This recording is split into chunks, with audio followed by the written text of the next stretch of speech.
This is Akashvani. The news read by Anuja Kumar.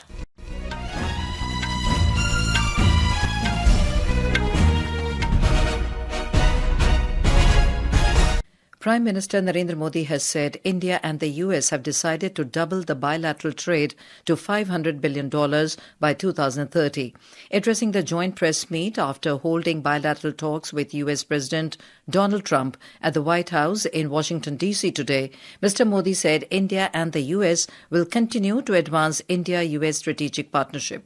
The Prime Minister said America plays an important role in India's defence preparedness. Mr. Modi said India and America have stood firmly together in the fight against terrorism and both agreed that concrete action is needed to eliminate cross-border terrorism. US President Donald Trump said there is a special bond between the US and India, the world's oldest and largest democracies. He mentioned that India and the US have reached an important agreement on energy that will ensure the US to be the leading supplier of oil and natural gas to India. Prime Minister Narendra Modi has said that India and Thailand share deep cultural ties that span over 2,000 years. Addressing the SAMVAD program being organised in Thailand through video conference, Mr. Modi said India's Act East policy and Thailand's Act West policy complement each other, promoting mutual progress and prosperity.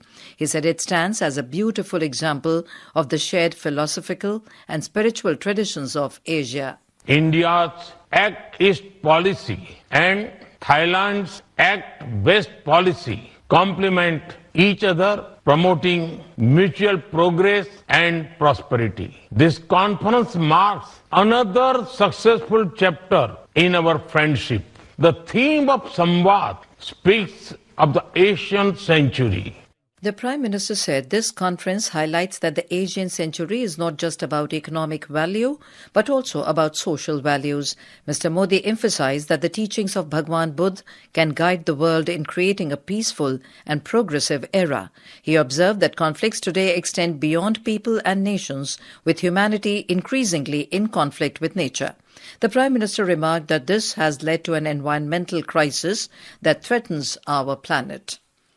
Prime Minister Narendra Modi has paid tributes to the soldiers who lost their lives in Pulwama attacks in 2019. In a social media post, Mr. Modi said the coming generations will never forget their sacrifice and their unwavering dedication to the nation. The day marks the 6th year of the horrific terror attacks in the Pulwama district of Jammu and Kashmir, where 40 CRPF personnel lost their lives in the line of duty. Union Home Minister Amit Shah also paid tributes to the soldiers who lost their lives in Pulwama attack. In a social media post, Mr. Shah said, terrorism is the biggest enemy of the entire human race and the whole world has united against it. Mr. Shah said the BJP-led NDA government has zero tolerance policy against terrorism. US President Donald Trump criticized BRICS, warning that the group would be dead if it launched a rival currency to the dollar. He threatened a 100% tariff on any BRICS country that moved forward with the plan. President Trump's comments came after the signed a memorandum on reciprocal tariffs directing officials to propose tariffs matching those imposed on U.S. goods by other countries. Mr. Trump claimed that most member countries no longer wanted to discuss a common currency. India, a founding member of the BRICS, has already rejected the idea of a shared currency. The RBI imposed several restrictions on new India Co-operative Bank yesterday, including on withdrawal of funds by depositors amid supervisory concerns. The RBI said that considering the bank's present liquidity position, the bank has been directed not to allow withdrawal of any amount from savings bank or current accounts or any other account of a depositor. The Supreme Court has agreed to hear influencer of Ranveer Allahbadia's plea challenging multiple FIRs filed over his alleged distasteful comments on YouTube. A bench of Chief Justice Sanjeev Khanna and Justice Sanjay Kumar noted the submissions from Allahbadia's lawyer and stated the matter would be listed within a few days.